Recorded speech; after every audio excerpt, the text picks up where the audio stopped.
For years, Bill Gates warned of a new virus that would cripple the world. This year, his predictions came true. Every month, the global economy is losing $500 billion due to the ripple effects of COVID-19. By the end of 2021, projections show a cumulative loss of $12 trillion or... Next, Atlantic staff writer Ed Yong.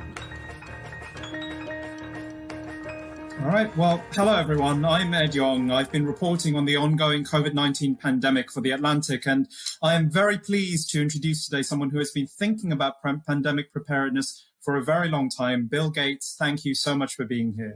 Bill Gates is joining us. He's co-chair of the Bill and Melinda Gates Foundation. He's long put his fortune and talent behind searching for cures for this global health crisis and for other global health crises. He joins me now. Bill, thanks for being with us. Hey, everybody. We're back with Bill Gates from the Bill and Melinda Gates Foundation.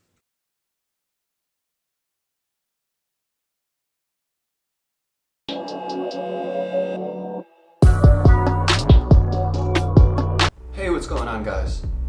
We currently live in a world where most people rightfully fear for their future, or what is going to be coming with the lockdown, with the virus, who's going to be making our decisions for us, and are they the right people for the job? Currently, probably anybody who's paying attention, you will notice that the number one person we all look to, besides this genius,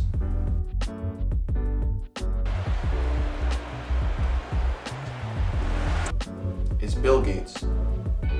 Why is it that we listen to Bill Gates more than even the scientists or the experts or anybody who actually knows what they're talking about?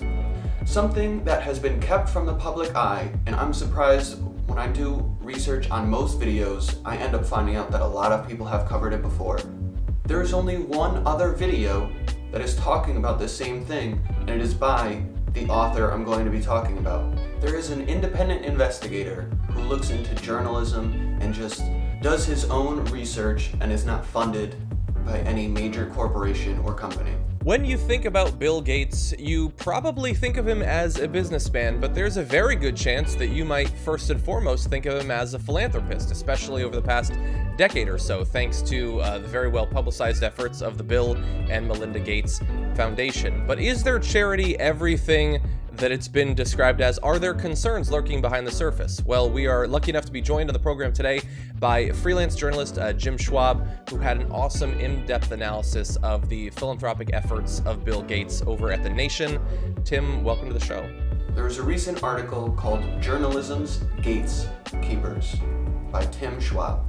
And I wish I could share with you the full extent of all of this article, but I will be leaving a link in the description and I'll be showing you as much as I can on screen, where doing this independent investigation, he found out why that we are constantly being forced to look to Gates for our advice and for our information of what is to come. The Bill and Melinda Gates Foundation is funding more than a dozen different newspapers and publications. The power has gotten so out of control, he is even funding the people who are debunking the conspiracies about him. So he's controlling the good narrative, and then he's even controlling the constructive narrative.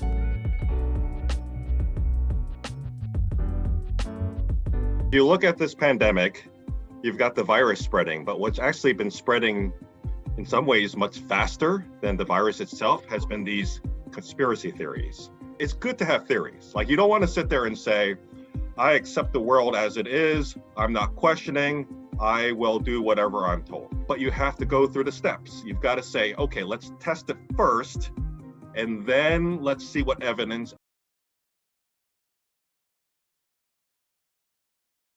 And let's be very transparent. Let's be open about what the limitations are.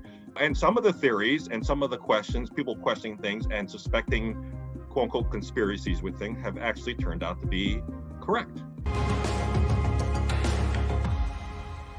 Let's talk about public trust. We seem to be in a strange kind of post-science moment where all this amazing work as you know, Steve Forbes and Mike Milken were talking about warp speed to get to a vaccine, but a vaccine is only so useful if people don't take it or don't trust it. What do we do about that? Well, there's certainly a lot of misinformation it's great people are paying attention to vaccines in a way, but a lot of that's the, false data.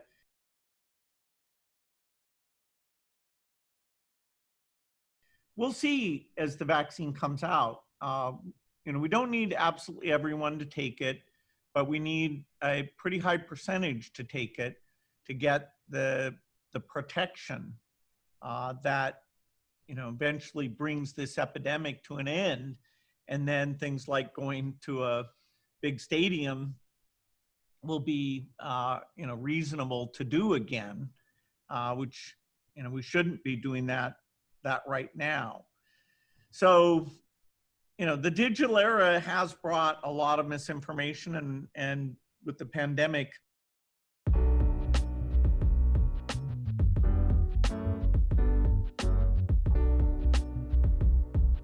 So with so many people concerned about why we are looking to him for all of our news or information or predictions on the future, Tim Schwab, the author, found out that he has so much influential power, there are no more critical or constructive articles written on him. What led to this report being put together? I think like a lot of us, I've read the headlines over the decades, the favorable headlines about the Gates Foundation, which is so headline ready. Every time they give away $1 million or $10 million or $100 million, we read the headline about all the good that they're doing, but no journalists really take a step back and look backwards at what they've actually done. And, you mentioned that this sort of work hasn't been done before, and it's not to say that it could not have been done before. In the article, you talk about a documentary that was done about him, sort of sketching out who he really is. But while some stuff is revealed in the documentary, a lot, including the financial backing of, the organization that helped to put together the documentary, the links that they have with Bill Gates are not explored. And lots of, people are being used, and there's no mention of the fact that they themselves have received grants from Bill Gates. Do you think that, this seems like a pretty clear sort of conflict of interest, but it's one of only many that you document there. Is that one of the reasons that we haven't seen more critical analysis of these charitable donations? Yeah, absolutely. And I think it's hard to really overestimate these kind of financial conflicts of interest. And even when there are, the foundation is contributing to whatever newspaper or publication it is. So he gets to see most of the time what it is going to be about, or they know, even at the least, if he has nothing to do with seeing what's going to be written about him, they know that he's the one funding them. So if he doesn't like what is being said, he could pull the plug on the funding anytime he wants. Looking into it, he's found that more than 20,000 different grants have been funded to the media. 20,000 different funds, altogether equaling over $250 million. So as we are looking to him for the future or what is to come, or how do you feel about how the government or the president is doing? How do you feel about current doctors? He doesn't even have a medical degree. He has no knowledge on the subject other than he funds other people through the foundation that contribute to vaccines. All the recipients include, but are not limited to, BBC, NBC, Al Jazeera, ProPublica, National Journal, The Guardian, Univision, Medium, The Financial Times, The Atlantic, The Texas Tribune, Gannett, Washington Monthly, Le Monde, and the Center for Investigative Reporting. Those are just some of the publications that he's donated to, that especially in this time of lockdown, when most people are struggling to make their bills, all of these places would most likely be going bankrupt if it wasn't for his donations. So you better believe that they are going to do things that only shine a good light on the foundation or Bill Gates himself. So in my report in The Nation, I sort of mentioned just in passing the $250 million that the Gates Foundation has put into news and journalism. So that includes organizations like Participant Media, which produced this documentary we're talking about on Netflix. This is, a 3-part documentary. There was plenty of time to raise critical questions. Whether it really is a documentary or independent investigation, I think is debatable.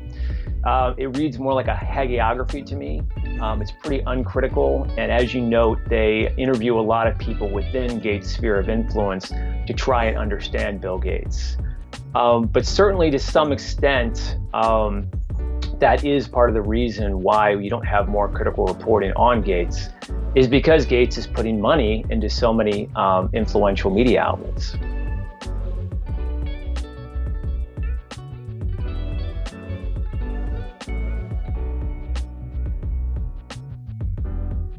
Yeah, and you mentioned some of the other conflicts of interest in this article, so I want to give people a few numbers from it.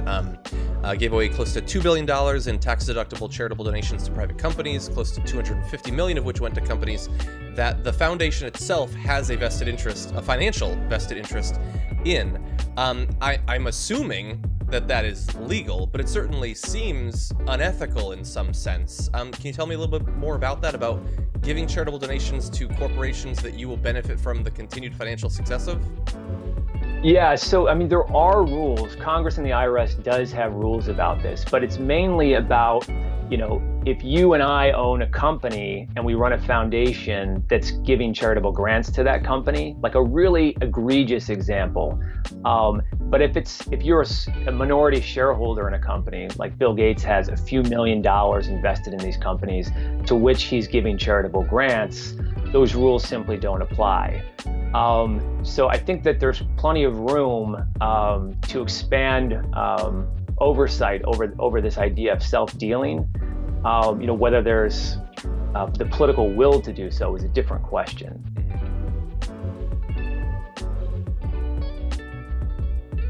Also so-called critical journalism made by Vox, The Verge, LA Times, NPR, and PBS are all also funded by the Gates Foundation. So if you just type in Bill Gates on YouTube or Google, you will see nothing but him being the expert speaking on the situation. What does he think? What is he saying? What does he recommend? I really recommend that you read this entire article yourself. And of course, most of it isn't like a smoking gun that he is doing everything he can to control us, even though connecting the dots, what else is all of this for? What it shows is a tremendous amount of evidence that nobody is talking about. He is paying these people to ask him the questions so that we have the answers from him. One hand is connected to the other. They're all a part of the same body. He is not a so-called expert. Even the Forbes list has said the amount of influence he has labels him the most influential person in the world right now. Also, he's gaining a great deal of influence in a number of different areas, right? Yeah, absolutely. And I think that's the bigger picture of this. It's not, the argument I make in the piece is not that the Gates Foundation is using charity to enrich themselves or their foundation, although you could argue that is happening. The real issue at hand is the political influence that they're gaining over public policy through their charity. Your listeners are a smart bunch and they're probably not naive about this, but I do think that some people have this idea that Bill Gates is indiscriminately giving money to Save the Children and the Boys and Girls Club to help the world. And that's true, he is doing that, but he's also giving money to the largest multinational companies in the world, empowering them to enter into new markets where they can sell their products, not for a charitable purpose, but to make money. Even 20 years ago, the Department of Justice came after him for antitrust laws, for him trying to create a monopoly around the power he has with either Microsoft or whatever technology he was developing. Since then, he's been using all of this journalism as a way to cover up any bad publicity he might get. Like I say in almost every video, when you control the media, you control the minds of the masses. So every time a new conspiracy comes up, he immediately has 5 different publications shoot them all down. All of the debunking platforms, he owns most of them or is paying most of them. So all these people that are fact-checking are paid by the Gates Foundation. So even when you see a James Gordon or a Stephen Colbert featuring him on the show and they're both smiling and both saying, "Oh, he's so great, we all need to trust him," he's most likely paid them too. This is all a game of Monopoly, people. This isn't just by accident, or it's not just because he's so great or doing everything to help. He's controlling every bit of the scenes. Being the second richest person on the planet with the amount of money most people couldn't even comprehend, paying off a few news publications is nothing. So when a place like NPR, a place that is supposed to be giving you non-biased information, used to be critical of the Gates Foundation, or at least try to keep an eye on them. Once he paid them off, by the end of 2019, NPR had mentioned the Gates Foundation more than 560 times. Even on their global health and development blog, they mentioned him another 95 times. So it's not like this money that he's paying isn't getting the job done. Everywhere you look, you will see someone praising his name, and it is not by accident.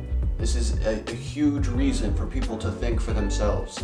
Every new conspiracy theory comes out about him, what one more place he can pay off to just devote all of their time and focus on debunking whatever it is people are saying.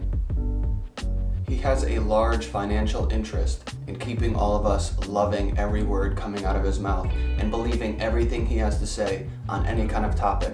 The more we believe him, the more money and more power he has. So please check out this article, read it for yourself, and see what I mean. It is essentially the smoking gun to everything people have been saying to criticize him. Think for yourself, and you'll be living your best life. And I'm trying to do the same. Thank you. Spin it again.